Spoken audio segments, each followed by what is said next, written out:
¿Qué tal? ¿Pudieron ver algo del teórico del lunes? De los que estaban perdidos al final. Vieron que al final estaban medio perdidos, ¿no? La parte de señalización, eso. Si pudieron ver algo, si tienen alguna duda, si quieren al final de la clase, me consultan, ¿sí? Ahora ya vamos a empezar. Hoy lo que vamos a ver es la segunda parte de citoesqueleto, que es... ¿Sigo? ¿Está bien? ¿Sigo? A vos te pregunto. Microtúbulos y filamentos intermedios, ¿sí?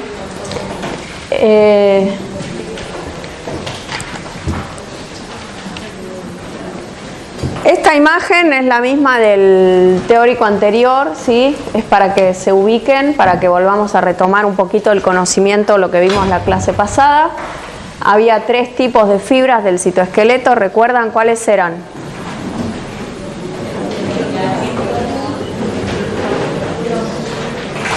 Microfilamentos, microtúbulos y filamentos intermedios. Ya vimos microfilamentos, ahora vamos a ver microtúbulos, la gran mayoría de esta clase, y filamentos intermedios al final, porque es, digamos, el conocimiento que hay es menor y la cantidad de cosas que podemos decir es también menor. Vamos a comenzar con los microtúbulos, ¿sí? El monómero que forma estos microtúbulos es un dímero de tubulina, ¿sí? Tubulina alfa y tubulina beta. Toda esta parte de estructura, ¿sí? Ven que está acá, la van a leer ustedes del libro, ¿sí? Es muy simple. Lo que tienen que ver es que hay unos protofilamentos que se asocian para formar lo que se llama microtúbulo, que es lo que se observó al microscopio, ¿sí?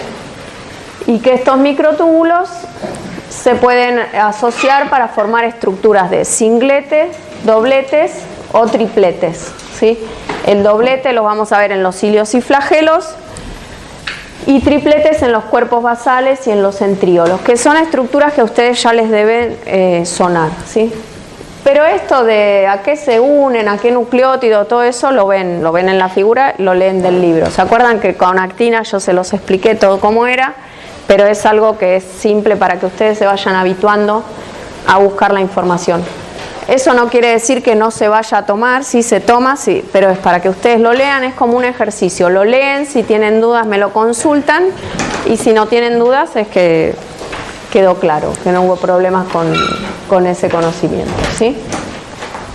Lo que vamos a ver nosotros acá es que tenemos, por cómo se asocian estos dímeros, una tubulina beta va a quedar siempre en un extremo y una tubulina alfa va a quedar siempre en el otro. ¿Eso qué me indica? Que cómo son los microtúbulos, ¿qué tienen? Polaridad estructural, perfecto. Y si esos dos extremos, que se llaman más y menos, funcionan distinto, ¿qué tenemos? Polaridad funcional. Perfecto. Bueno. ¿Cómo? Bueno, bien. La dinámica de la tubulina, ahora vamos a empezar a verla, se asemeja a lo que vimos para los microfilamentos de actina, es muy similar, con unas etapas para esa polimerización. ¿Qué etapas eran? ¿Se acuerdan? ¿Cómo la primera? Nucleación. Sí, o el plató, sí, donde se deja de polimerizar. En el caso de la tubulina es similar, en el caso de los microtúbulos, pero la nucleación de la tubulina tiene un delta G mayor a 0. ¿Eso qué significa? Que no es espontáneo, no va a ocurrir. Si yo pongo tubulina o la concentración que hay de tubulina en la célula, de esos dímeros de tubulina que son los que van a polimerizar, en la célula nunca va a ocurrir que empiecen a polimerizar, y tampoco en un tubo de ensayo. Entonces, ¿qué es lo que ocurre en la célula? ¿Cómo se logra que polimericen los microtúbulos? Es por medio de unas estructuras que funcionan como núcleos. Son estructuras que tienen proteínas similares a la tubulina, que funcionan como ese núcleo o semilla a partir del cual se van a polimerizar. Esas estructuras son los cuerpos basales, ¿sí?, que vemos acá en un cilio, el centrosoma, que ustedes lo conocen, que vemos acá, los polos del uso, que son también centrosomas, ¿sí? A partir de los cuales se polimerizan esos microtúbulos. Entonces vemos que en la célula los microtúbulos siempre van a tener una orientación similar, o sea, a partir del centro organizador de esos microtúbulos, ¿sí? Se llama mTOC por las siglas en inglés, es el centro organizador de microtúbulos, hacia afuera, ¿sí? Y hacia afuera va a extenderse el extremo más de esos microtúbulos. Ocurre algo curioso en los axones de las neuronas, que tienen el centro organizador de microtúbulos acá, y los axones se extienden quizás por metros, ¿sí? Porque hay axones muy largos. Los microtúbulos se cortan, pero continúan con esta misma polaridad, ¿sí? Con el extremo menos orientado hacia el centro organizador de microtúbulos y el más hacia el otro, ¿sí? Y sin estar en presencia de otro centro organizador de microtúbulos acá, ¿sí? Es como que hay cortes en los microtúbulos, se cree que en realidad se origina todo el microtúbulo y luego se corta. ¿Hasta acá hay dudas? ¿No? ¿Está bien? Bueno, ¿qué son estos centrosomas que yo les mencioné? ¿Sí? El centrosoma está compuesto por dos centríolos, ¿sí? Estos centríolos están compuestos por 9 tripletes de microtúbulos. ¿Qué son tripletes? ¿Se acuerdan la estructura que les mostré al principio? Cuando se forman como 3 anillos. En realidad es un anillo completo, ¿sí? Que es el anillo A, y el anillo B y C, que son incompletos. Eso forman los tripletes. 9 de esos tripletes asociados forman el centríolo, ¿sí? El centrosoma, además de los centríolos, tiene material pericentriolar y estas estructuras que se llaman gamma turk o complejo anular de la tubulina, ¿sí? Esto al microscopio, esto se puede esquematizar así, ¿sí? Esto sería un centrosoma con su par de centríolos y los puntitos en rojo es el complejo anular de la tubulina, a partir de los cuales salen las prolongaciones de los microtúbulos. Esto es como se ve a un microscopio de fluorescencia, donde está marcado con verde la tubulina y con rojo el complejo anular gamma turk. ¿Hasta acá vamos bien? ¿Me frenan cualquier cosa? ¿Cómo está formado este complejo gamma turk? Está formado por tubulina gamma, ¿sí? Que es otro tipo de tubulina, yo les mencioné la alfa y la beta, y otras proteínas asociadas, ¿sí? Y este complejo forma el núcleo S, que va a ser el extremo menos del microtúbulo y a partir del cual se va a extender el microtúbulo. No sé quién entró recién, pero ¿puede cerrar la puerta? Gracias. Porque no puedo usar el micrófono y mover todo esto, entonces así me escuchan todos mejor. Bueno, esto es una microscopía de fluorescencia donde se ve marcado en rojo, o sea, esto mismo, pero acá ampliado. ¿Ven cómo se ve el microtúbulo? ¿No cierra? Espera. Tenés que como empujarlo un poquito. Ya está, así no entra nadie más. Bueno. Y acá tenemos la dinámica de estos microtúbulos. Ven que el gráfico es el mismo. Tomé el mismo gráfico de la actina, pero le cambié los ejes. ¿Sí? Esto sería tubulina alfa beta, que es el monómero que polimeriza para formar los microtúbulos, y la concentración crítica, ¿qué va a ser? ¿Me la pueden decir ustedes? ¿Qué es la concentración crítica? Ay, no se entiende nada. Claro, por arriba de la cual, si tengo esa concentración, no va a polimerizar ni despolimerizar, y a partir de esa va a empezar a polimerizar. ¿Sí? Acá no vamos a hablar, si bien yo les voy a mostrar con este experimento que se hizo acá, que la polaridad en el extremo menos es distinta, que la polaridad no, que la concentración crítica es distinta en el extremo menos con respecto al más, pero por la disposición que tienen los microtúbulos y por cómo vimos que se nuclean a partir de esa región de gamma Turk, en la célula lo único que va a estar efectivamente funcionando es la concentración crítica del extremo más, ¿sí? Porque el menos es donde comienza la polimerización.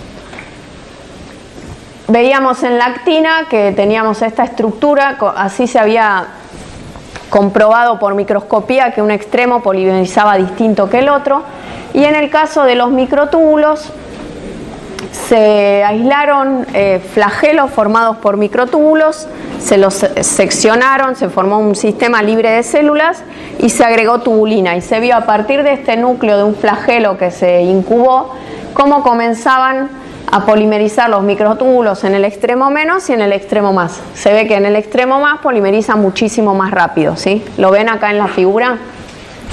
¿Sí?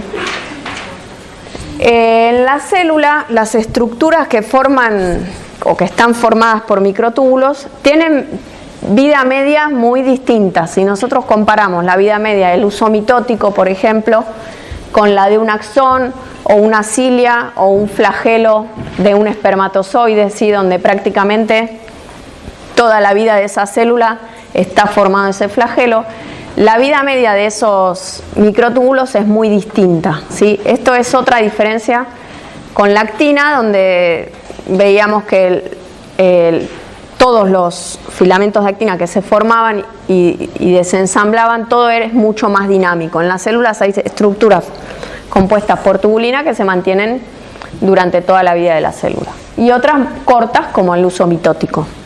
¿Les suena todas estas estructuras que yo estoy nombrando? Las tienen. Bueno, bien. Otra característica de los microtúbulos que no se ven en el caso de los microfilamentos de actina es la inestabilidad dinámica, ¿sí?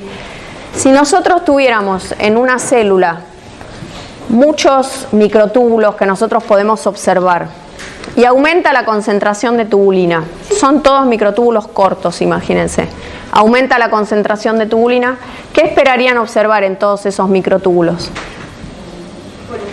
Polimerización, que comienzan a extenderse. Sin embargo, cuando se los observa, lo que se ve es que algunos empiezan a extenderse hasta un punto en que empiezan a acortarse, ¿sí? Otros directamente empiezan a acortarse y en un momento dado empiezan a extenderse. Esto que hacen así como una extensión, acortamiento, se denomina inestabilidad dinámica, ¿sí? Porque son inestables y esto ocurre dinámicamente e independiente de la concentración de tubulina libre que haya en la célula. Entonces lo que se observa es que hay como dos poblaciones de microtúbulos. Unos microtúbulos que al microscopio electrónico se ven así, con un extremo romo, como una punta como si se hubiera cortado, y otros microtúbulos que se ven así al microscopio electrónico como si tuvieran las puntas como desflecado, ¿sí? Dice en el libro como de cuernos de un carnero, ¿vieron? Así como si fuera... no sé cómo llamar a esto, así, como si fuera una florcita. Bueno, ¿ven esto? ¿Se ve en la pantalla? Ay. Bueno, igual les había dejado el PDF, ¿lo vieron? A la mañana lo puse, ¿no? Bueno, no importa. Después por ahí lo cambio porque cambié una diapo. Bueno, ¿de qué depende que esta estructura, que veamos esta estructura o esta estructura? Ya les adelanto que esta estructura es la que vemos que los microtúbulos se van desensamblando y se acortan, ¿sí? Y esta estructura del extremo romo es la estructura que se ve que se alarga, ¿sí? ¿De qué depende? De la presencia de un casquete de GTP. Es decir, que si acá en el extremo más se incorporaron subunidades, se incorporan con la tubulina beta unida a GTP, siempre se incorporan, y ese GTP no se hidroliza rápidamente, va a fomentar que ese extremo polimerice cuando hay tubulina disponible, ¿sí? En cambio, si el GTP de ese casquete se perdió y lo que tenemos es tubulina beta unida a GDP, va a fomentar el desensamblaje, ¿sí? Porque hay una menor interacción entre los protofilamentos, o sea, cada uno de estas tiritas de tubulina que forman el microtúbulo. ¿Vamos bien hasta ahí? Sí, que en estos que se ve el extremo romo lo que hay es un casquete de GTP, o sea, el dímero de tubulina alfa y tubulina beta tiene a la tubulina beta unida con GTP. Y en este caso, la tubulina alfa siempre está unida con GTP. Eso lo ven en el libro, en esa primera diapo que tienen que ver ustedes. En cambio, si el GTP se hidrolizó de la tubulina beta y está con GDP, tiene esta conformación y tiende a desensamblarse ese microtúbulo. Porque el microtúbulo está formado por 13 protofilamentos, que son como 13 tiritas de dímeros de tubulina unidos lateralmente. Cuando está unido el tubulina beta GTP, esos se mantienen unidos y fomentan que polimerice. Y cuando está unido a GDP, se disocian y fomenta que ocurra esto. Acá tenemos lo mismo, pero esto es del Lodish y esto es del Alberts. Ven que cuando hay un casquete de GTP, ven la tubulina oscurita con GTP, se fomenta que polimerice. Y cuando ese GTP se hidroliza, el protofilamento se pliega, pierde la estabilidad y comienza a abrirse el microtúbulo en esta estructura. Acá tenemos los esquemas del Albert, ¿sí? ¿Ven? Este le puse de los dos libros porque no sé ustedes qué prefieren mirar. Y acá tenemos, ven, los dos libros toman las mismas fotos porque están tomadas del mismo paper. Un libro se hace de trabajos originales publicados por los investigadores que se recopilan en un review por ahí primero, que es un trabajo más largo sobre algún tema en particular, y después todos esos reviews se recopilan en un libro, ¿sí? Sí. Te llama. Hasta acá está bien, pero ven que las fotos son las mismas porque sacaron del mismo trabajo. Todo, la fuente es la misma. ¿No querés ir? No pasa nada. ¿Querés venir vos acá? ¿No? La veía con ganas por eso. Bueno. Entonces, si graficáramos esta inestabilidad dinámica, si en el tiempo vemos la longitud de los microtúbulos, de uno en particular, vemos que aumenta esa longitud, en un momento se corta ese microtúbulo, ¿sí? Empieza a cortarse ese microtúbulo, empieza a disminuir esa longitud, hasta un punto determinado en que vuelve a elongarse, ¿sí? Estos fenómenos se llaman catástrofe y rescate. Cuando empieza el desensamblaje, se dice que ocurrió un fenómeno de catástrofe, y cuando vuelve a polimerizarse es que se rescató. Porque, sí. Cuando cambia, o sea, cuando empieza a cortarse, ¿es porque el casquete se hidroliza? Sí. Es porque el casquete de GTP se perdió. Tenemos todo tubulina GDP, ¿sí? Tenés esto de acá o esto de acá. Bueno, ¿qué ocurre en el rescate? ¿Por qué se rescataría si se empieza a hidrolizar y era un casquete? Bueno, ocurre que hay islas de GTP en el medio de esos microtúbulos. Se cree que acá, por ejemplo, en la mitad de este microtúbulo habría ciertas tubulinas betas unidas a GTP que promueven que ahí vuelva a polimerizar y entonces se produce el rescate, ¿sí? Esto solo ocurre en los microtúbulos, no ocurre en la actina, ¿sí? Cuando se va hidrolizando el GTP a GDP en el microtúbulo, se va almacenando energía, que el casquete de GTP hace que se mantenga almacenada esa energía. Y cuando se libera ese casquete de GTP, se libera esa energía y se abre el microtúbulo. Si el microtúbulo, ahora vamos a ver un videíto de cómo ocurre esto en la célula en realidad. Sí, Torino. ¿Cuál es la utilidad de que se acorte y se alargue todo el tiempo? Bueno, ahora te lo digo. La utilidad es que, te lo digo ahora, ya que estás. Vamos a ver ahora en el videíto que a partir del centro organizador de microtúbulos, se alargan, se acortan, se alargan, se acortan, porque es como que los microtúbulos están todo el tiempo realizando esto hasta que logran encontrarse con alguna estructura que tienen que fijar o que tienen que luego transportar hacia algún sector de la célula. Por ejemplo, los cromosomas, ustedes saben que son traccionados por los microtúbulos. Bueno, cuando se desensambla la envoltura nuclear, los microtúbulos van haciendo este proceso de inestabilidad dinámica hasta que se encuentran con las proteínas del centrómero que anclan estos microtúbulos al centrómero. Y en ese momento en que se unen, ya el microtúbulo pasa a ser estable, no sigue haciendo eso porque sería, si no la célula, toda una cosa, sería muy caótico. Si entonces se estabilizan, tienen esta inestabilidad dinámica, se cree que para captar orgánulos o estructuras que necesitan estar unidas a los microtúbulos. No tienen un direccionamiento, por ejemplo, se va polimerizando un microtúbulo que ya sabe que va a ir al cromosoma 4, entonces se hace un solo microtúbulo. No, son un montón de microtúbulos al mismo tiempo que están realizando esto. ¿Eso contestó a tu pregunta? Bueno, vamos a ver el videíto. Fíjense, la inestabilidad dinámica de los microtúbulos. Sí, ahí está el centrosoma y ahí los microtúbulos. Fíjense cómo son marcados con fluorescencia. ¿Ven? Todo el tiempo está ocurriendo esto.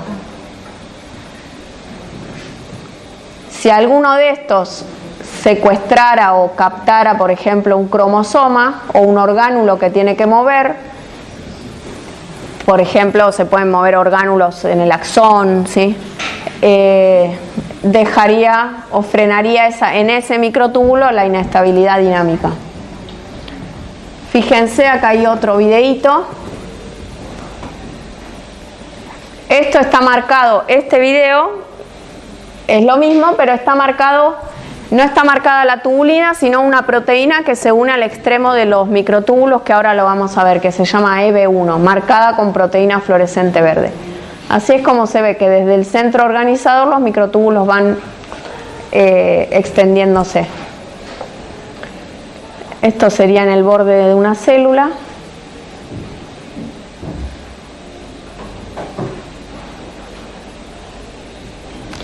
Como acá está marcado este video, a diferencia del otro, acá está marcado la proteína. Hasta recién vimos estaba marcada la proteína EB1 que se une a microtúbulos que se están extendiendo, al extremo más de los que se están extendiendo. Entonces solo veíamos microtúbulos creciendo, ¿sí? ¿Por qué? Porque solo estábamos marcando esos. También están los que están sufriendo catástrofes. Acá está marcada la tubulina, entonces sí, se ve algunos que avanzan y otros que retroceden. ¿Sí? ¿Ven?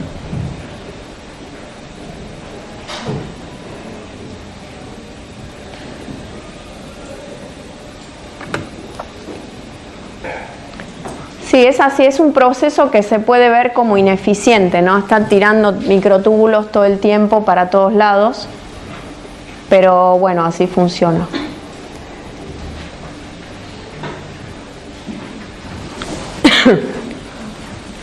Vamos a ver ahora, ¿por qué en la célula todo esto que yo les digo que es caótico, ¿sí? No está ocurriendo todo el tiempo con todos los microtúbulos, sino que está regulado, esto que veíamos, estos gráficos así, estas células donde ocurría eso, tienen ciertas zonas de sus microtúbulos. Imagínense, el axón de una neurona no está todo el tiempo haciendo así, no está cortándose y alargándose todo el tiempo.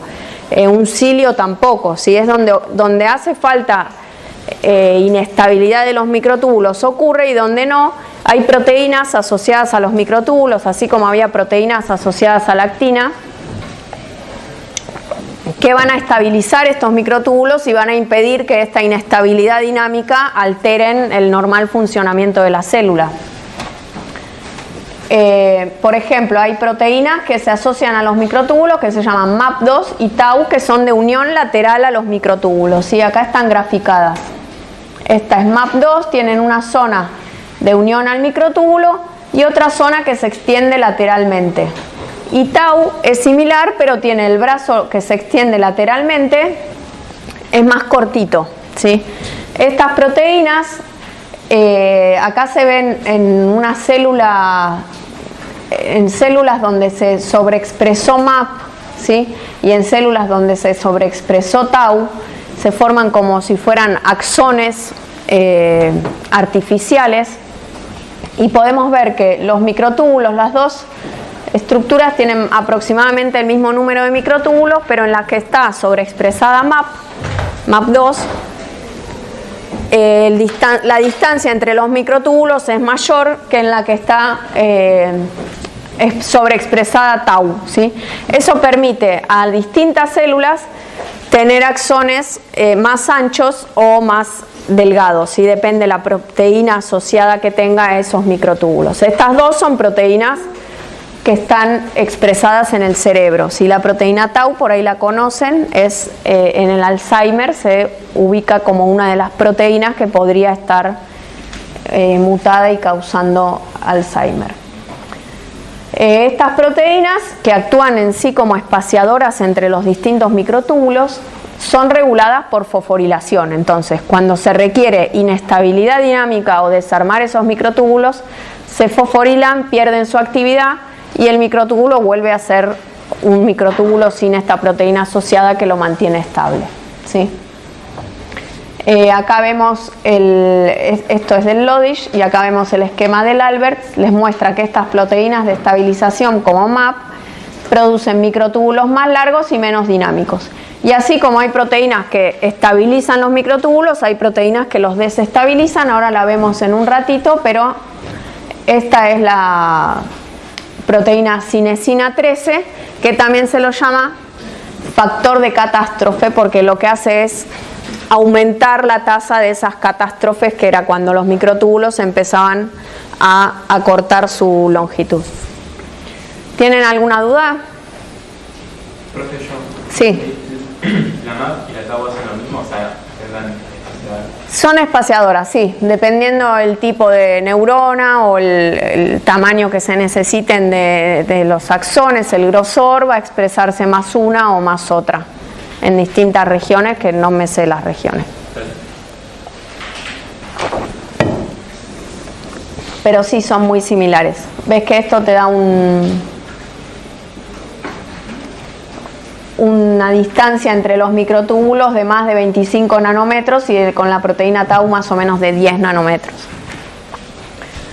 Bueno, otras proteínas que se unen a los microtúbulos son las proteínas que se llaman proteínas de tracking del extremo más, porque son proteínas que se unen solo al extremo más y permiten, si se marcan esas proteínas fluorescentemente, seguir o visualizar solamente esos extremos más que están en crecimiento, ¿sí? La proteína más conocida de este tipo es la EB1, que es la que vimos en el video que estaba marcada, ¿sí? Se desplazan estas proteínas aprovechando el crecimiento del microtúbulo. Acá vemos a la proteína EB1, ¿ven acá? ¿Sí? Por ejemplo, en levaduras esta proteína es muy importante porque permite dirigir al uso mitótico a donde debe posicionarse correctamente, ¿sí? Eso se cree que en otros eucariontes tienen la misma función, pero todavía no se descubrió. Y además, la importancia de estas proteínas TIP es que a veces otras proteínas se asocian a esta proteína, a EB1, y van hacia el extremo más, ¿sí? Para cumplir alguna función. Cuando vayamos terminando el teórico, la parte de tubulinas, van a ver que hay una proteína que yo les voy a mencionar, que se une a EB1 y va y avanza con el extremo más. Acuérdense que esta marca el extremo más que está en crecimiento, porque cuando un microtúbulo se está acortando también tiene un extremo más, pero está en retroceso. Ahí la proteína no se une, o sea, es una proteína que aparte de unirse a distinguir el extremo más del menos, distingue el extremo más que se está polimerizando. Si lo vemos acá, ven que está marcado en verde, se ve que hay crecimiento. Cuando deja de crecer, EB1 no tiene marca prácticamente. Cuando crece se ve verde porque está marcada EB1 con verde. Cuando retrocede no está EB1 porque por más que sea el extremo más, está en retroceso. Y así podemos seguir con todo el grafiquito. Si miran este gráfico que está acá, ¿sí? Este es similar a este que está acá, ¿sí? Ven, es lo mismo. De hecho, con un gráfico como este se realizó el otro. Bueno, esta proteína permite vincular al extremo del microtúbulo o con otras proteínas o con otras estructuras. Por ejemplo, con la corteza celular, la F-actina, los cromosomas. ¿Alguna duda? ¿No? Bueno, y vamos a ver proteínas que desestabilizan los microtúbulos. Ya les había nombrado a la cinesina 13 o quinesina 13, lo pueden encontrar escrito de las dos maneras. Las quinesinas son unas proteínas motoras de los microtúbulos, ¿sí? Que se dirigen al extremo más. Pero son una familia muy grande de proteínas. Justamente esta, la 13, no tiene actividad de proteína motora, sino que se une a los microtúbulos y favorece el desensamblaje de los mismos. Es un factor de catástrofe, se lo llama. Otra proteína que favorece la desestabilización es la estamina, que también se llama OP18 por oncoproteína 18. Se encuentra sobreexpresada en ciertos cánceres y, por ejemplo, se encontró que en una célula que está migrando en el borde director está inactivada por fosforilación. ¿Para qué? Para que en ese borde director los microtúbulos no se despolimericen. Fíjense que se relaciona lo que vimos la clase pasada, que yo les hablé todo de actina, que está en ese borde director, pero al mismo tiempo que hay actina también hay tubulina y hay todo lo que saben que hay en la célula. Sí, acá tenemos este factor de catástrofe que hace que haya microtúbulos más cortos y más dinámicos. ¿Dudas? Bueno, y como les mencioné recién, o como les estuve mencionando en el teórico, que la tubulina participa en la división celular, porque les hablé un montón del uso mitótico, de que hay ciertas proteínas que regulan a la tubulina que están sobreexpresadas en ciertos cánceres, era de esperar que hubiera fármacos, sí, o moléculas que regulen la actividad de estos microtúbulos que sean utilizados en quimioterapia, ¿sí? Por ejemplo, los derivados del Taxol, uno muy conocido es el Paclitaxel, ¿sí? Que lo que hace es, esto sería un microtúbulo normalmente con sus estadios de crecimiento y catástrofe, ¿sí? De encogimiento de los microtúbulos. Lo que hace el Paclitaxel, que es un derivado del Taxol, es frenar este proceso de encogimiento de los microtúbulos y los estabiliza.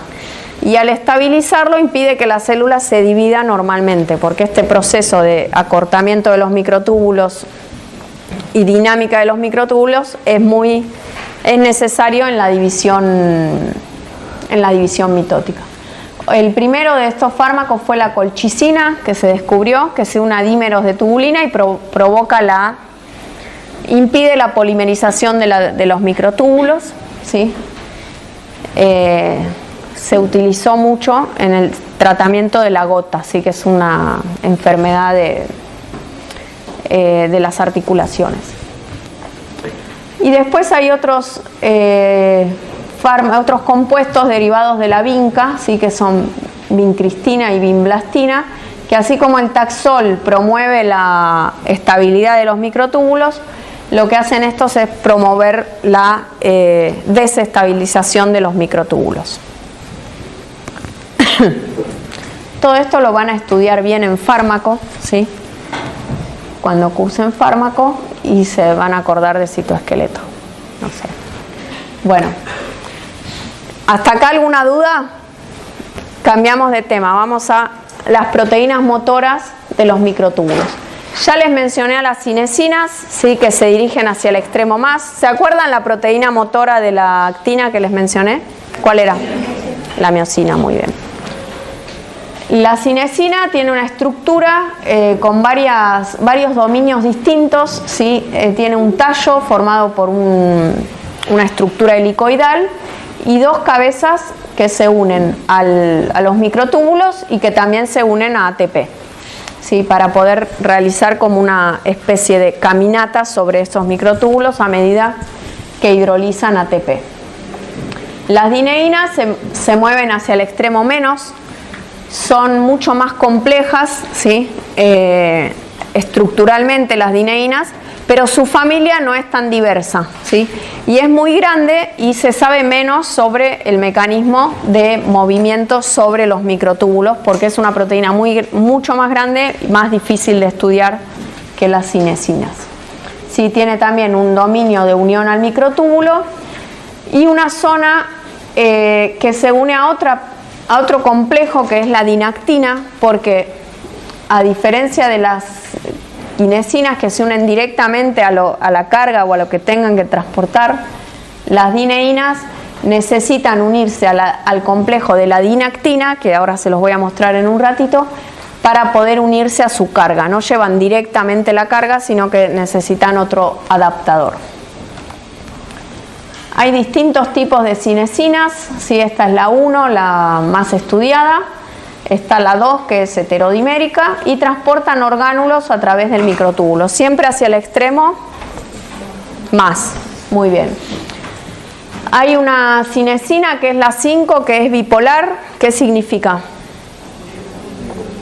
Que tiene extremos, se asocia para tener extremos de unión a microtúbulos, o sea, en ambos extremos se puede unir a los microtúbulos. Fíjense que como se une y se desliza hacia el extremo más y acá también hacia el extremo más, lo que va haciendo es separar los microtúbulos a los que se unió. Esto es importante en la formación del uso mitótico con los microtúbulos astrales, ¿sí? Y la cinesina 13 que les mencioné antes, que tiene esta estructura, por lo cual no funciona como una proteína motora, sino que facilita el desensamblaje, ¿sí? Esta es la que les había mencionado antes. Bueno, esto es cómo se mueve. Esto lo pueden ver, les pongo el videito, ¿sí? Se une a ATP. Al unirse a ATP provoca un cambio en la conformación que hace que la cabeza que estaba retrasada pase hacia adelante. Eso se une 16 nanómetros más adelante que donde estaba antes, o sea, se da un paso de 16 nanómetros en la distancia, y la cabeza que estaba atrás y pasó hacia adelante libera ADP, mientras que la otra hidroliza ATP, y eso provoca que vuelva a comenzar el ciclo. Después, si queda tiempo, les pongo un videíto, ¿sí? Bueno, se los muestro ahora.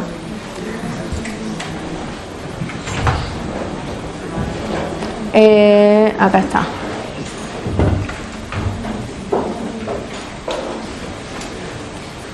Casi. Cada cabeza está formada por un centro catalítico y una región de unión.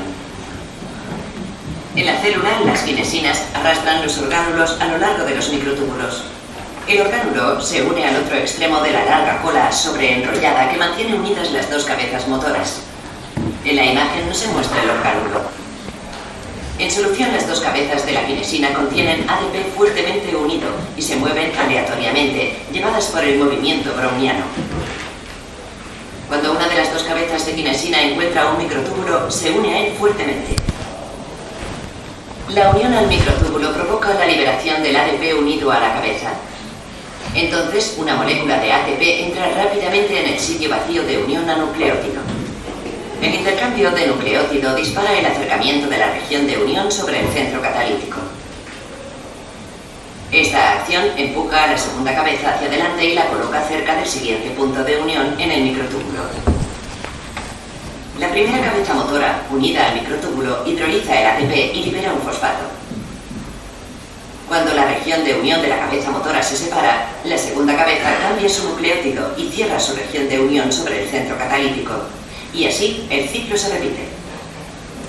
De este modo, los dímeros de kinesina se desplazan en procesión, paso a paso, a lo largo del microtúbulo.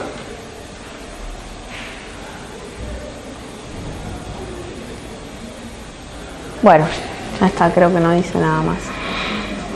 Quiero ver si los que le puse antes tenían explicación. Los microtúbulos crecen continuamente a partir de un centro. Bueno, vamos a mirar este de vuelta a ver si dice algo interesante. Crecen continuamente a partir de un centrosoma añadido a un extracto celular. Sin embargo, de repente algunos microtúbulos detienen su crecimiento y se despolimerizan rápidamente, un comportamiento conocido como inestabilidad dinámica. No dijo nada que no supiéramos. Y a ver el otro, porque yo los elegí los miré sin volumen. EB1 es una proteína que se une al casquete de GTP tubulina en los extremos en crecimiento de los microtúbulos. Las células que expresan la proteína de fusión, GFP-EB1, revelan la espectacular dinámica del citoesqueleto de microtúbulos. Obsérvese que la mayoría de los microtúbulos de esta célula, aunque no todos, crecen desde el centrosoma.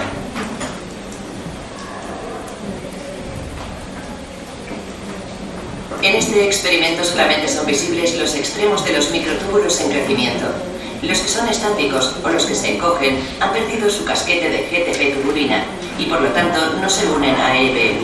Por el contrario, cuando todos los microtúbulos están marcados con GFP tubulina, se puede apreciar la verdadera dimensión del citoesqueleto de microtúbulos. Se pueden observar tanto los microtúbulos en crecimiento como los que están en retroceso. Bueno, muy lindo. ¿Les sirven los videitos estos? Sí. Bueno, me alegro. ¿Qué hay? ¿Qué pasa? Que van, vienen. Bueno, acá tenemos la quinesina que camina, ¿vieron? Y acá volvemos a la dineína, ¿sí? Acuérdense que esta directamente acá toma el orgánulo o lo que sea que va a traccionar, puede ser un cromosoma también, uniéndose al cinetocoro. Y en cambio la dineína necesita un adaptador, que es esta dinactina, ¿sí? Fíjense esta dinactina, la estructura que tiene. ¿Cómo se une? Primero vamos a ver cómo se une la dineína a la dinectina, ¿sí? A la dinactina. Ven que este dominio de la dineína se pliega, se gira así como se ve acá y se une a la dinactina. Esta dinactina, que ahora vemos la estructura, acá en esta zona va a unir la estructura que tenga que transportar, ¿sí? Que sería, supónganse, un orgánulo que tiene que transportar, lo une ahí y se une por el otro extremo al microtúbulo suavemente y se deja llevar por la dineína, ¿sí? Para donde se mueva la dineína, que va a ser para el extremo menos, la dinactina la va a seguir con la carga que tenga que transportar. O sea, la dineína no se une al microtúbulo, la que se une es la... No, la dineína sí, la dineína se une. Acá está el micro. A lo que no se une la dineína es a la carga directamente. Imagínate que vos tengas que llevar algo, suponete en un supermercado. Vos sos la dineína, el changuito es la dinactina y lo que transportás, el orgánulo, son las cosas que comprás. Ahí te tiré un ejemplo. Sí, es como algo que te lleva la carga, pero va unida suavemente, como el carrito va unido al piso, pero el que hace la fuerza sos vos.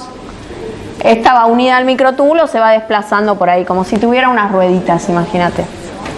Bueno, ¿cómo es esta dinactina? Fíjense, ¿qué pasa, chicos? ¿Hay alguna duda? ¿No? ¿Qué decían? ¿De qué hablaban? Bueno, esta dinactina, la estructura que tiene es un polímero de una proteína que se llama ARP. ARP, ¿se acuerdan qué proteína se llamaba ARP? Y ARP quería decir proteína relacionada con lactina en inglés, Actin Related Protein. No me gusta que quede grabado como hablo en inglés. Bueno, ARP1 son proteínas relacionadas con lactina, ¿sí? Es un fragmentito corto de 7 proteínas ARP, ¿sí? Que tienen un extremo, una cap Z, ¿se acuerdan de la cap Z? Y en el otro extremo otras proteínas de unión a lactina que impiden que ese fragmentito corto, filamento corto de proteínas similares a lactina se desensamble. Y ese es el fragmento que une la carga, ¿sí? No se confundan, esto es justo proteínas relacionadas con lactina que ayudan a agregar carga a una proteína que se desliza sobre los microtúbulos, ¿sí? Esta proteína tiene otro dominio que es, por un lado, se une a la dineína, ¿sí? Por esta zona de acá, se une a la dineína, y por otro lado se une suavemente al microtúbulo. Este fragmento se llama P150. Y P150 se descubrió que se une a EB1. ¿Se acuerdan quién era EB1? La que se unía a los extremos más de los microtúbulos en crecimiento. Pero la dineína, ¿hacia qué extremo se mueve? Menos. Hacia el menos. Entonces, ¿para qué va a ir hacia el extremo más? Bueno, lo que se vio es que esta P150 se une a EB1, va hasta el extremo del microtúbulo cuando éste llega al córtex celular, y ahí se activa, se une con la dineína y pasan a tener actividad y pueden transportar lo que sea desde ese extremo más hacia el menos. ¿Sí? Es como que se une a la EB1 para transportarse hacia el extremo más distal de ese microtúbulo y poder volver traccionando lo que sea. ¿Se entiende? ¿Alguna duda? Bueno, esto mírenlo bien porque acá se mezclan proteínas relacionadas con lactina, que no quiero que los confundan, y también esto de que se va hacia el extremo más, pero va hacia el extremo más, pero la dineína se mueve hacia el extremo menos. Bueno, esto es como ocurre el transporte de orgánulos dentro de la célula, ¿sí? Por ayuda de dineínas y de cinesinas, ¿sí? Ven, por ejemplo, un lisosoma que va hacia el centro de la célula por microtúbulos, dirigiéndose hacia el extremo menos. ¿Sobre qué va a estar, qué proteína va a ser la que lo está transportando? Una dineína. Si va al extremo menos es dineína. Después, por ejemplo, tenemos retículo endoplasmático que tiene que alejarse de la zona del centro de la célula, va a ser transportada por un miembro de la quinesina. Lo mismo las vesículas secretorias, las mitocondrias pueden tener movimiento hacia ambos lados. Cuando ocurre la endocitosis, si algo se transporta hacia adentro de la célula, ¿qué va a ser? ¿Transportado por qué? Dineína, porque va a ser hacia donde está el centro organizador de los microtúbulos. Y acá tienen un esquema, el esquema del Alberts para lo mismo. Si esta es la dineína, este es el complejo de la dinectina, ¿sí? Fíjense que acá está el filamento corto de ARP, ¿sí? Y acá está la carga que se va a transportar. Bueno, sí. No entendí algo de la dinectina, que pensaba que tenía un dominio P150 a una proteína. Sí. Que se unía a un EB1. Sí. Y ese EB1 era el que hacía que se moviera esa parte de la EB1 es esa proteína que les mostré que se une siempre a los microtúbulos que están creciendo, sí. O sea, al extremo más. Sí.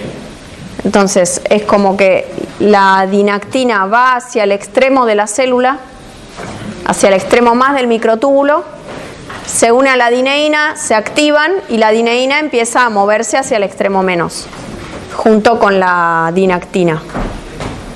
Pero la dinactina no iría al extremo más por la EB1. ¿Quién? La dinactina, ¿verdad? ¿No iría al extremo más que? Por la EB1. Sí. Pero tiene que ir al extremo menos. No. Ah, no, perdón. Okay. Va hasta allá, se une a la dineína, se activan y empieza a moverse. Va vacía hacia el extremo más. ¿Ahora sí? Sí. Bueno, ¿vieron cuando vieron proteínas que hablaron de que algunas proteínas tienen modificaciones post-traduccionales que pueden cambiar la actividad de esas proteínas? Bueno, la tubulina es un buen ejemplo porque sufre varias modificaciones post-traduccionales. Por ejemplo, la tubulina alfa, que forma el microtúbulo, puede sufrir acetilación, ¿sí? Se acetila, ¿sí? Acá se acetila una lisina de la tubulina alfa y esa modificación post-traduccional se encuentra en una estructura de la célula que se llama cilio primario, que es un cilio que expresan células epiteliales que están maduras, ¿sí? Ese cilio primario funciona como un sensor, por ejemplo en el epitelio renal, censa la cantidad de fluido que filtra en el riñón, y las personas que tienen ese cilio primario mutado, o sea que no se puede generar correctamente ese cilio, tienen una enfermedad que se llama poliquistosis renal autosómica dominante. Sí, estas células que ven acá son células en cultivo MDSK. Esta foto me la pasó Lucila, no sé si alguno cursa con Lucila de ustedes. Bueno, ella trabaja con estas células MDSK y estudia el cilio primario. Yo le pedí si me daba una foto linda que tuviera, en donde ella marca tubulina, un anticuerpo contra la tubulina acetilada. Entonces, donde hay marca roja es que esas células tienen el cilio primario, ya están bien diferenciadas y se puede marcar ese cilio primario, que se ve como si saliera un pelito de cada una de las células. ¿Sí? No se lo confundan con las cilias y flagelos. ¿Sí? Esta es una modificación posttraduccional de la tubulina. Otra modificación es la destirosilación, ¿sí? Cuando pierden una tirosina, que está acá, la tubulina alfa también. Eso lo que hace es darle a los microtúbulos mayor estabilidad, ¿sí? Le dan más resistencia a las catástrofes provocadas por la cinesina 13. Entonces, en el borde conductor de una célula que está moviéndose, que está avanzando, donde es necesario que esos microtúbulos se mantengan polimerizados, se pierde esa tirosina y eso lo hace más resistente a la cinesina 13. Otras modificaciones posttraduccionales que se encuentran en la tubulina son la poliglutaminación y la poliglicilación, que son excluyentes, ¿sí? Si ocurre una, no ocurre la otra, tienen como funciones contrarias. La poliglutaminación permite la agitación en los cilios y flagelos, ¿sí? Que sería esto de acá, ¿sí? Se agregan restos de ácido glutámico a la tubulina. Y la poliglicilación disminuye la estabilidad de esos microtúbulos que tengan poliglicilación. Bueno, hasta acá vamos bien. Ahora vamos a entrar en una estructura formada por microtúbulos, que son las cilias y los flagelos. ¿Sí? Son prolongaciones que están unidas a la membrana plasmática de ciertas células. No todas las células tienen cilias y flagelos. No confundan con el cilio primario. El cilio primario es una estructura pequeñita formada por tubulina acetilada y nada más. Acá vamos a ver cómo es la estructura de estas cilias, ¿sí? Están formados por un cuerpo basal, ¿sí? Que sería el centro organizador de los microtúbulos, que permite la polimerización de la tubulina en este caso. Una zona de transición, ¿sí? Y la zona del axonema. El cuerpo basal está formado por tripletes de microtúbulos, ¿sí? Ven que son 9 tripletes de microtúbulos. Y la zona del axonema, o sea, esto es solamente el cuerpo basal, es el centro organizador a partir del cual crecen los cilios y los flagelos.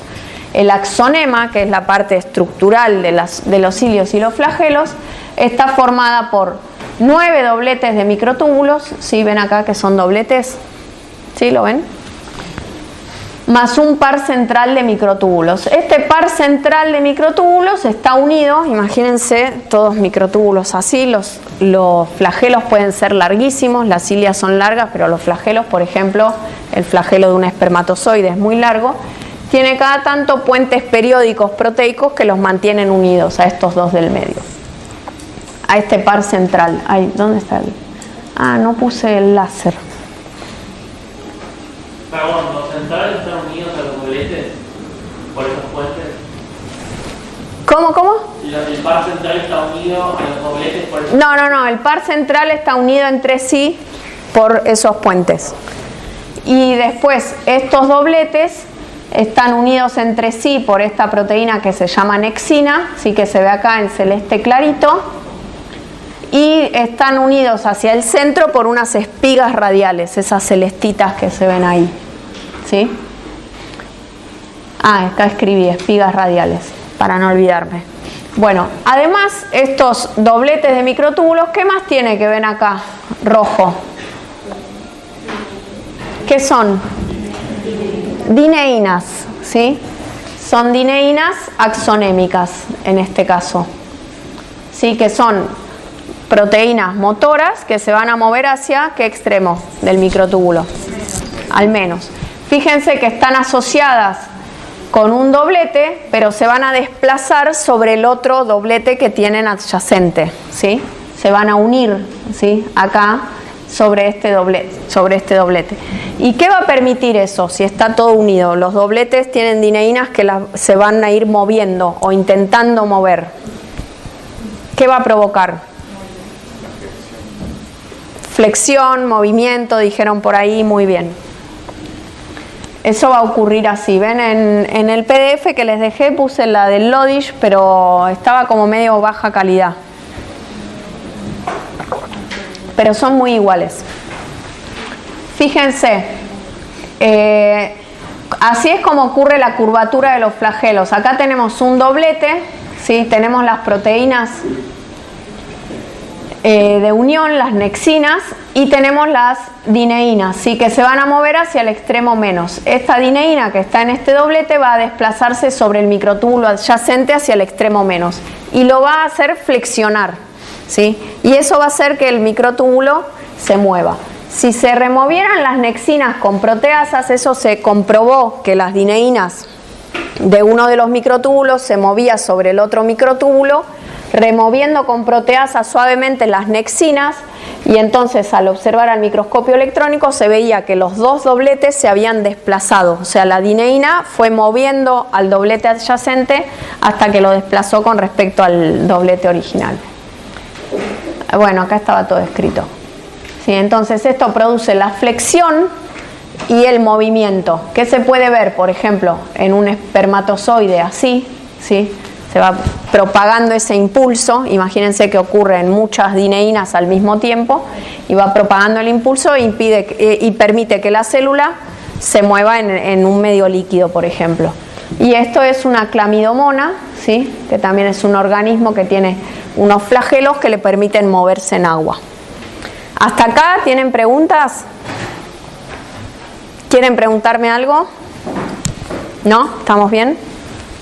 Bueno. Ahora vamos a ver cómo participa el citoesqueleto durante la mitosis, ¿sí? Vamos a ver que las 3 fibras del citoesqueleto tienen una gran participación en la mitosis. Bueno, las fases del ciclo celular ustedes las conocen, ¿sí? G1, S, G2 y M. M sería la mitosis, ¿sí? G1, S y G2 se llama interfase, que es cuando no se está dividiendo la célula, ¿sí? En interfase, en la fase S, ocurre la duplicación de los cromosomas y también se duplican los centrosomas, que es algo que a veces se olvidan en general, que se duplican esos centrosomas, porque para prepararse la célula para la mitosis necesita que haya 2 centrosomas, a partir de los cuales se va a formar el uso mitótico, ¿sí? Y va a quedar un centrosoma en cada célula hija. En la profase, bueno, no pasa casi nada. En la prometafase se degrada la envoltura nuclear, en realidad se empiezan a formar los ásteres, se empiezan a separar de esos 2 centrosomas que se duplicaron. Sí, vamos a ver que ahí participa la cinesina 5, pero se los muestro en otra diapo que está el esquema más lindo. En la prometafase se degrada la envoltura nuclear, se capturan los cromosomas, se biorientan, quiere decir que los cromosomas pasan a estar unidos a microtúbulos que provienen de los 2 centrosomas, ¿sí? En la metafase se alinean en la placa ecuatorial esos cromosomas biorientados, se dice que se congregan, ¿sí? La congregación es cuando están en el eje central. En la anafase se separan los cromosomas y aparte se alejan los 2 polos del uso.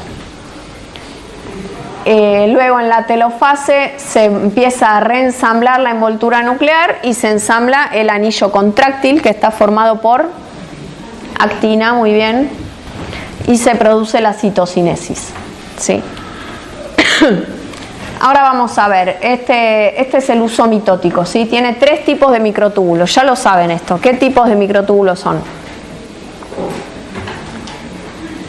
¿Cómo se llaman?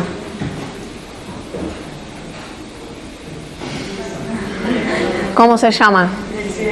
O cinetocóricos, sí. Otros astrales, sí. Esto medio. Y otros microtúbulos, ¿cómo se llaman? Pongo medio punto al que lo dice. Polar, regalaba por cualquier cosa. Bueno, entonces acuérdense que hay estos tres tipos de microtúbulos. Los tres tienen participación activa en la separación de los cromosomas, que es, digamos, el paso. Por ahí todo es importante en la división, pero es crucial para que mantenga la identidad genética de las dos células hijas, ¿sí?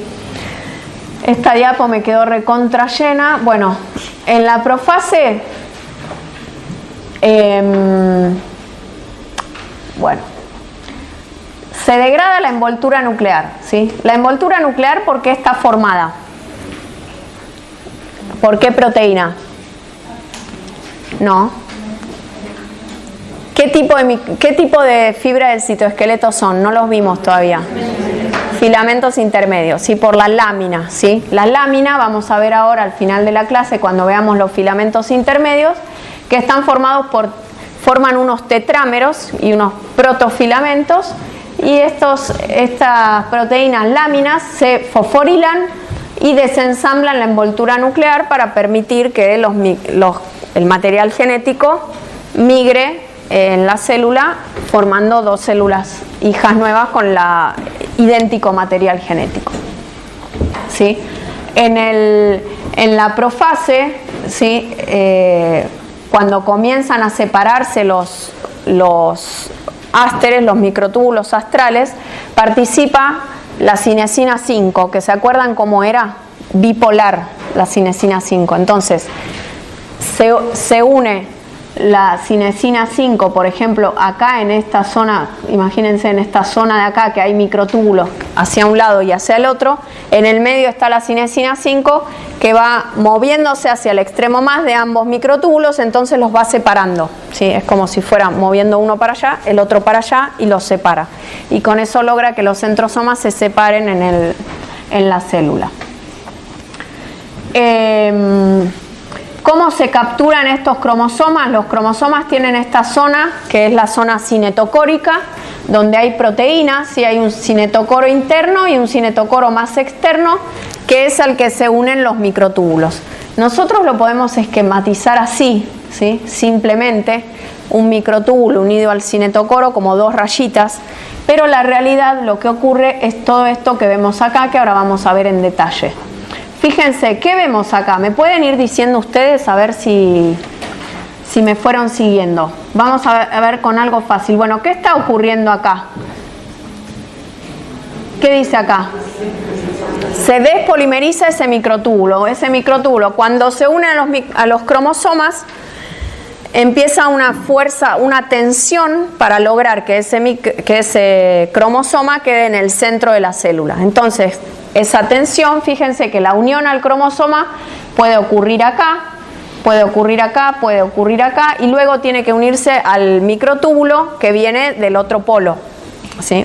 Una vez que se unen, este que está acá, que ya está unido a ambos microtúbulos, tiene que llegar al centro de la célula, ¿sí?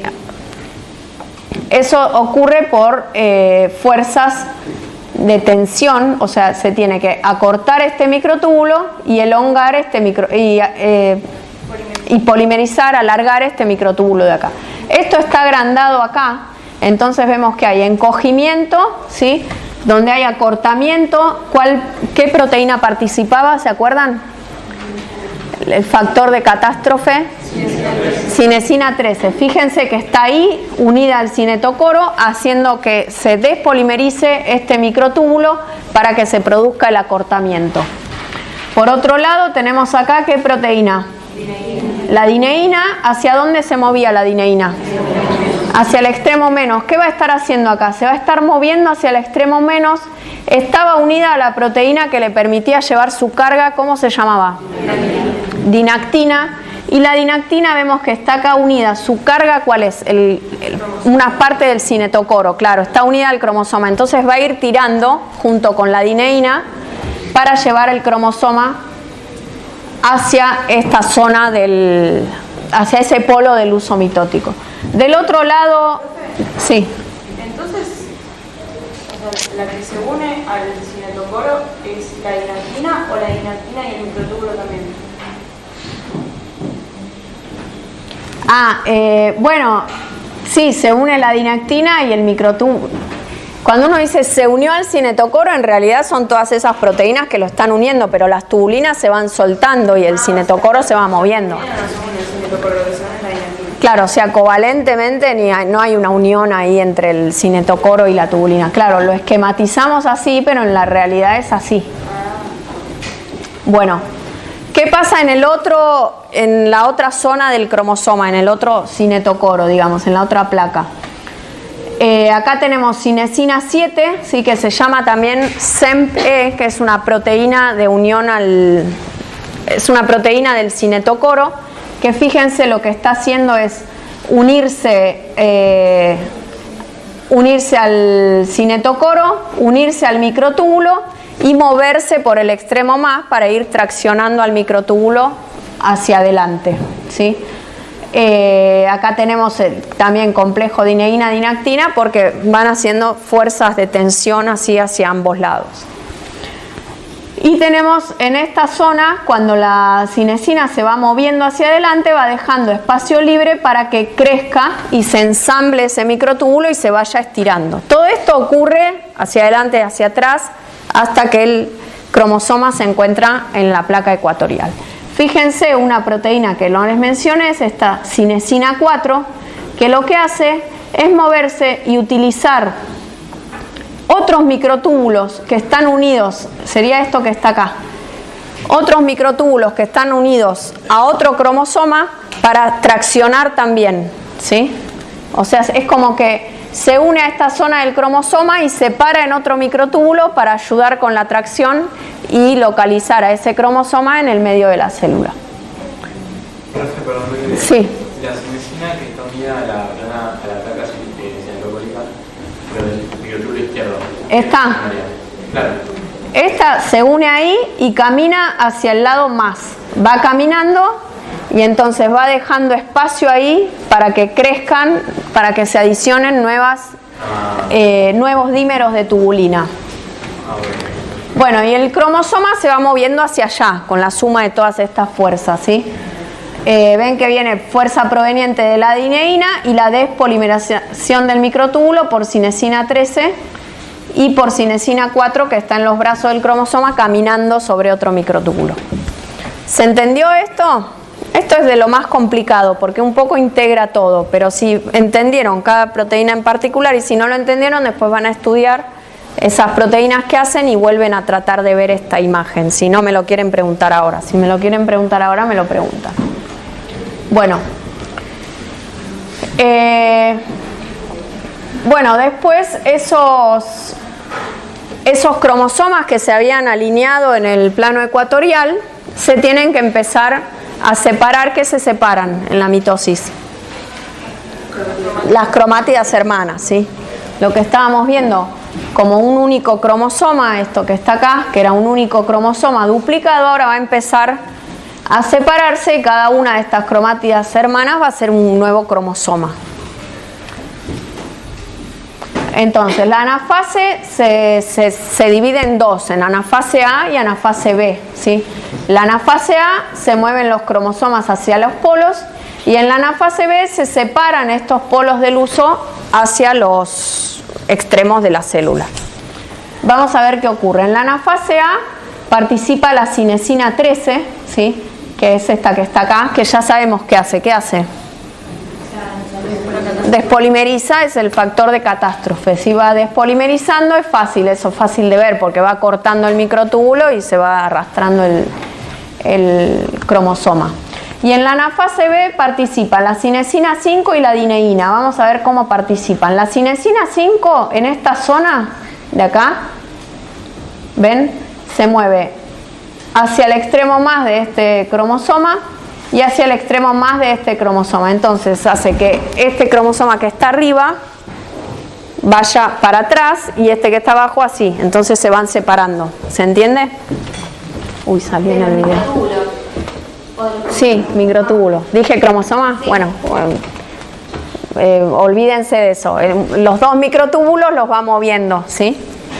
Los va separando y permite que entonces este centrosoma se aleje hacia esta zona y este centrosoma se aleje hacia esta zona. Por eso ustedes cuando escriben en el examen tienen que revisar, porque puede pasar que están así embalados y dicen microtúbulo en lugar de cromosoma o algo así. ¿Y cómo participa la dineína? Fíjense acá donde están estos microtúbulos. ¿Cómo se llamaban estos microtúbulos? ¿Cómo? Delástero, astrales, sí. Donde están estos microtúbulos, acá en el extremo más pegado a la membrana plasmática, está la dineína que va a ir moviéndose hacia el extremo menos. Entonces va a ir acortando estos microtúbulos y traccionando un poquito más esos centrosomas para que se alejen de la célula. Fíjense, ¿se acuerdan lo que yo les había dicho de la EB1? Que se unía la dinactina con la EB1 e iba hacia el extremo de la célula, hacia el extremo más, para a partir de ahí poder hacer su función. Bueno, acá está claro que ahí la dineína lo que está haciendo es traccionando ese microtúbulo con el centrosoma asociado para que estos se alejen hacia los polos. ¿Estamos bien? ¿Todo bien? ¿Perfecto? ¿Entendieron todo? Qué bien, chicos, qué bien. Bueno, y vamos a ver qué ocurre con el anillo contráctil. El anillo contráctil estaba formado por filamentos de actina, ¿se acuerdan? ¿Sí? Con polaridad mixta quiere decir que unos están apuntando hacia una zona y los otros hacia la otra para poder hacer así y estrujar. Bueno, escriban eso. Este anillo contráctil que va a separar, va a producir la citocinesis, ¿sí?, de la célula. No puede activarse en cualquier zona de la célula, tiene que activarse y formarse en el centro, ¿sí? ¿Cómo se logra cómo se regula que solo ocurra en el centro? Hacia el final de la telofase se va acumulando en esta zona de la célula una proteína que se llama central spindlina. Spindle es el uso mitótico y central es como que está en el centro del uso mitótico. Se acumula, activa un factor intercambiador de nucleótidos de guanina y hace que la proteína Rho se una a GTP. Entonces se activa Rho. Rho activa la formina. ¿Se acuerdan de la formina? Era esa que se unía como dímeros y permitía, ¿cómo qué funcionaba? A ver si alguno me lo dice. ¿Cómo qué? Dale, a ver. No polimerizador, pero ¿qué permitía? Sí, formación, pero permitía que se nuclearan dos monómeros de actina, entonces a partir de ahí se formaba un AS. Se polimerizaba la actina en forma de ACES, y eso es lo que es el anillo contráctil, ¿sí? A partir de todas estas zonas de la membrana donde se activa Rho, ¿sí?, se activa formina y comienzan a polimerizar esos filamentos de actina para que están intercalados con miosina 2, que es la que va a contraer esos filamentos de actina para permitir la citocinesis. ¿Quedó claro? ¿Sí? Bueno, ahora nos faltan filamentos intermedios nada más, que es cortito, en 15 minutos lo hacemos. Bueno, filamentos intermedios. No se parece en casi nada a microtúbulos y filamentos de actina, ¿sí? Su tamaño es intermedio entre los microfilamentos y los microtúbulos. Mayormente son para integridad estructural de las células y de los tejidos, ¿sí? No presentan polaridad, ¿sí?, como las otras dos fibras. No se unen a nucleótidos como la actina que se unía a ATP y la tubulina que se unía a GTP. No tienen motores moleculares, por eso es más corto, porque no hay nada. Son menos dinámicos y lo que sí son más heterogéneos. No es que yo puedo decir el filamento intermedio es un monómero de tubulina o de actina. Va a depender de qué tipo de filamento intermedio el monómero que lo componga, ¿sí?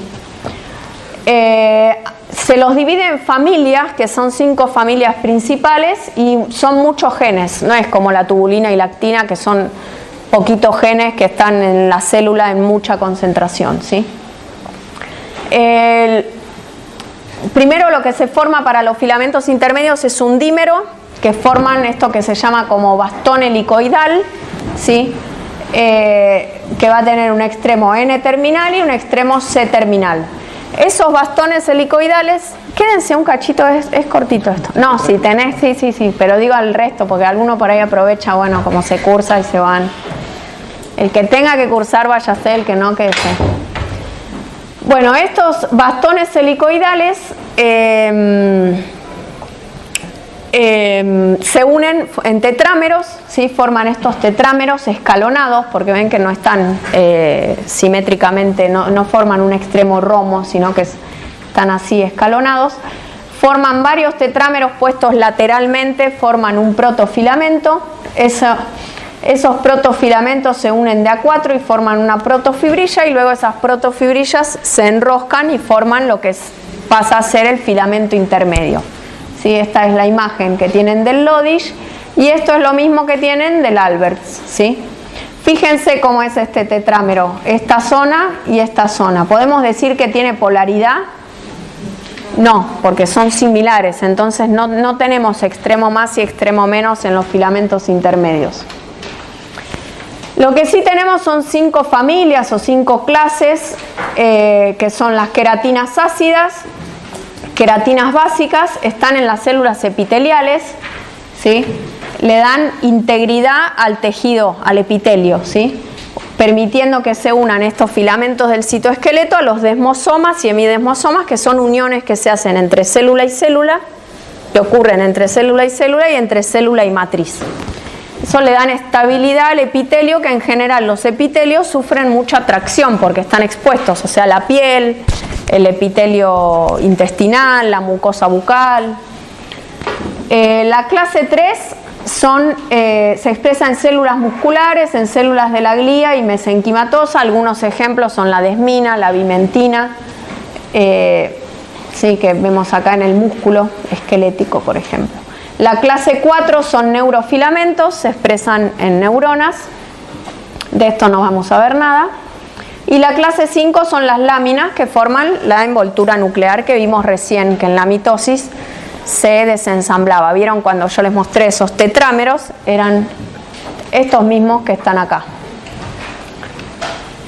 Bueno, en las células epiteliales, ¿sí? Tenemos la epidermis, que está compuesta por células epiteliales que producen, es un tejido estratificado, no queratinizado, ¿sí? La epidermis está compuesta por células, varias capas de células. Las células más superficiales son células muertas que liberan los filamentos intermedios de queratina y forman la capa superficial de la piel. Si hay algún defecto en estas queratinas ácidas o básicas, lo que ocurre es que se forma, esto es una fotografía de un corte de piel de un ratón que tiene mutadas las queratinas, ¿sí? Lo que se observa es similar a lo que se observa en una enfermedad humana que se llama epidermiolisis bullosa. Es como que se produce lisis de la epidermis y se forman como ampollas, todas ampollas en la piel, porque al no tener queratinas no puede soportar la tracción el epitelio, ¿sí? Entonces se forman estas ampollas. Las queratinas de la piel se llaman queratinas suaves o citoqueratinas, a diferencia de las queratinas del cabello, que son queratinas duras, que son muy ricas en cisteína, ¿sí? Acá tenemos como es un folículo piloso, ¿sí? Estas son células, ¿sí? Acá hay irrigación y células, y luego el pelo en sí, el pelo no tiene células, el pelo, la estructura que tiene es esta, ¿ven? Son las queratinas, esto que está acá, muy ricas en cisteína, tienen muchos puentes disulfuro y están rodeados por una cutícula, ¿sí? Al tener muchas cisteínas es fácil o se usa el hecho de que tengan cisteínas que forman puentes disulfuro, para cambiar la estructura de esos puentes disulfuro, las uniones que se realizan para cambiar el pelo de lacio a ondulado o de ondulado a lacio, ¿sí? Acá tenemos un ejemplo de lo que ocurriría. Esto sería el estado inicial con estos puentes disulfuro en esas cisteínas así. Se reduce químicamente con un tratamiento químico esos puentes disulfuro, se reensamblan dándole la forma al cabello que se quiera, por ejemplo enruladito como este de acá, y luego se calienta para que se vuelvan a formar esos puentes disulfuro, ¿sí? Entonces se forman nuevos puentes disulfuro que hacen que el cabello pase de ser liso a ser ondulado, ¿sí? O de ondulado a liso, lo mismo. Esto es lo que se hace en los tratamientos que dicen me planché el pelo, cosas así con productos químicos, ¿sí?